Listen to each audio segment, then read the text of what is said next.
چون گرم بیارم خودتون. مادر جان ما صاحب خونه شدیم. این صاحب فیض برکت. با چای گرم خوله اینجا قشلاق نیست که کنده علاب کنیم چای بلق جوشه شما با بیاریم خورید. او زبانی مارمونندی تره من خیلی میکنم بپرتم. مثل شما برای مردی خواهر دوستدار، اپا دوستدار، مادر جان دوستدار زندگی دارم شما انتخاب کردم. رجب علی ایبرانی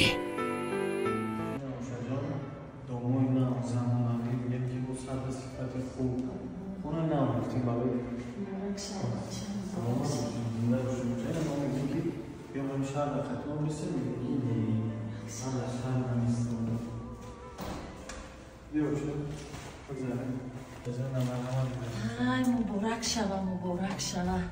خطورک شوه. السلام علیکم. راستی کلین جان همه خوب همه تیم تیار کردی زنم میساگه ما؟ ها تیار کردم. میزنیم میشه جون؟ سلامت بشه.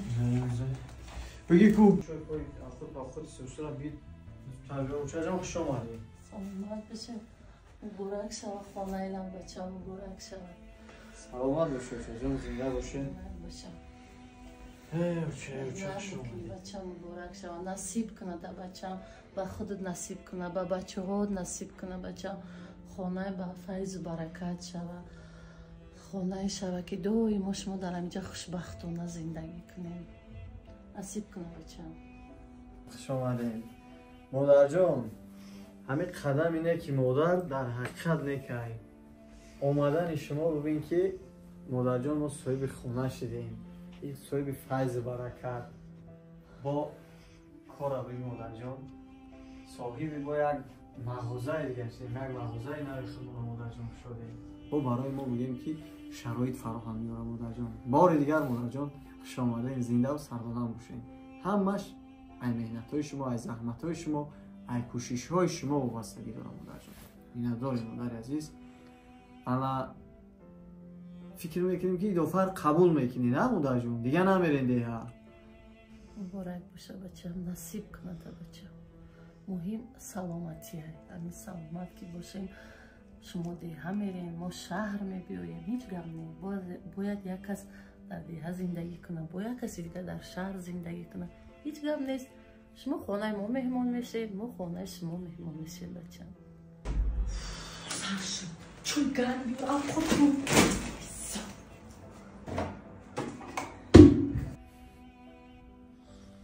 این دیر کرد من میام اونجا شد.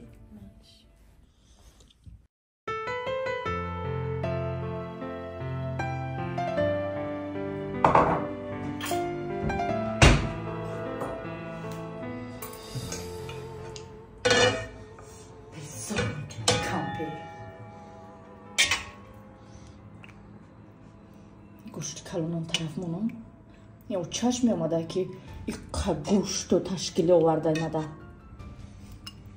ببین گوشت کلونم کی میخوره برای اوچت من همیش بسه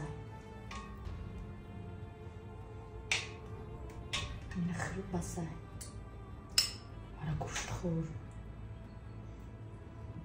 دیو بر این دام کرده.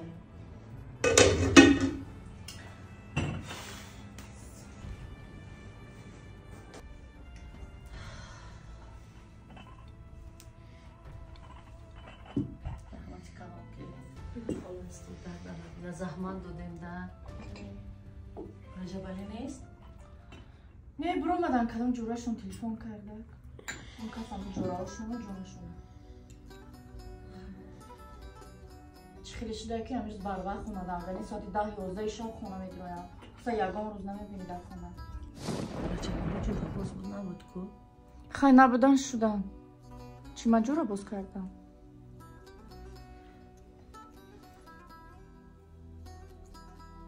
کلین چای گرم نبود دندونم در میکنه چای خنکتی.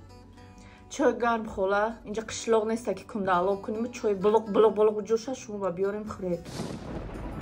دوستان عزیز لحظه بعدی قطعی خواهران مادران و اپاهای عزیز میرسانم که شرکت فابریک برای شما شرایط خوبی کار فراهم آورده که شما میتونید در خانه‌تون خرید کرده توسط یک تلفن موبیلی کار فعالیت خودتون بیزنس خودتون پیش برده ماه به ماه معاشای خوبی از 3000 تا 5 تا 10 تا 15000 تومان مبلغ پولی را به دست بیارین.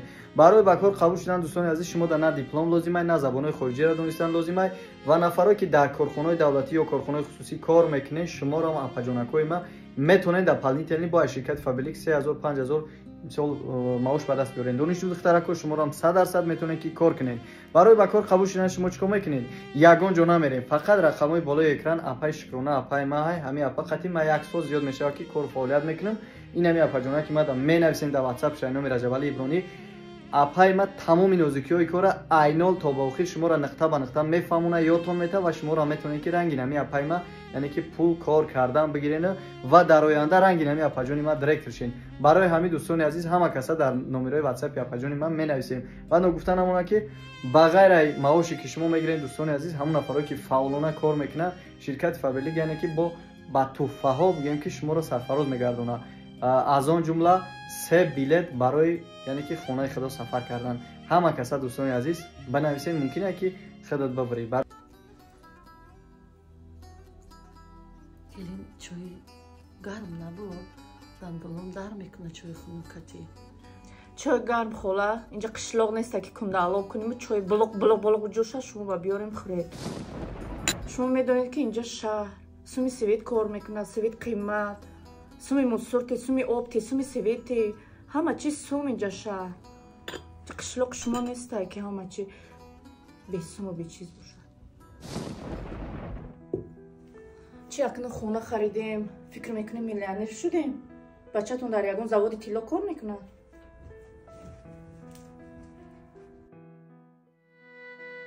چی اکنون خونه خریدیم فکر میکنیم میلیونر شدیم. بچه‌تون در یگان زواد طلا کار میکنه.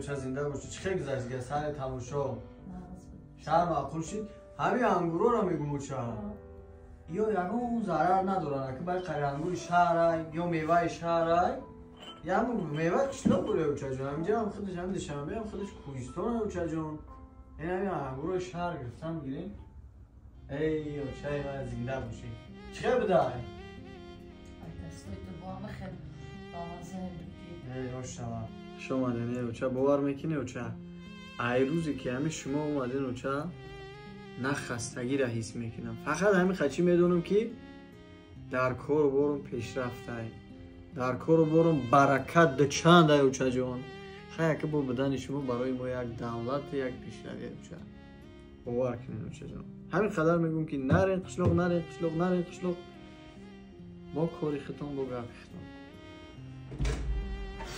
بیزار کمپلیتم کرگی دوست داری بچه‌شا بینن چیزی که یاد دهنی اوچه جانش در میمونم خیستی دم کردگی من 4 سال شد زندگی من یک بار ندیدم مهربانیش دوست داریش بیزارم کرد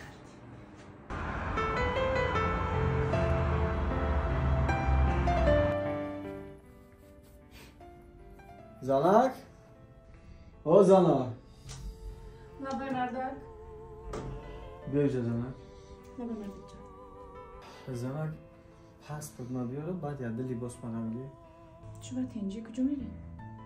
ما قشلاق رفتی سر ده برای چی؟ برای مادر را بیارم دماغی دیگه پوره یه همه های دماغی دیگه ختم رو بیستم مادر مادر را کنه آخه مردک مادر نو رفتن اقلا 2 ماه نشده از رفتگی شما خیلی نو رفته است زنک ما میگه با قدیمان میسته یکم گپی نداره اما مادر هر لحظه و هر ثانیه و هر دقیقه یاد میکنم زنک خیلی فهمیدم یاد میکنید روان خونه اپاتون خونه خواهرتون زنک در خونه خواهر میگوی اپا میگوی اپا مزش نیست کسل خروجه تبابت رفتیسته خواهر همراه او رفتیسته در قشلاق یکم کس نمونده زن یکم باشه کسش مزش نیسته خب بیاید در خونه ما بیسته یکم گناهی نداره بزنن نه گناهی ندارد. هیچ کس گناه ندارد بغیر از من. گناه در من است. میدونید گناه در من است که با مثل شما بر این مردی خواهر دوستار، اپا دوستار، مادر جان دوستار زندگی دارم. شما انتخاب کردم. گناه من است. گناه هیچ کس دیگر نیست. ای زنک ابله، اول اندیشه گفتم بد گفتار، زبان تا نگاه کرده گپ زد. فهمیدی؟ او زبانی مارمونندی تره من خیلی میکنم بپرتم. فهمیدی گپی مرا؟ تو هرچند که زنی مایی، زندگی مایی، مادری فرزندای مایی، خوشبختی مایی، نکی را فراموش نکن که مادرم هم زندگی ما های، هم تمامی دنیای ما، تمامی دنیای ما.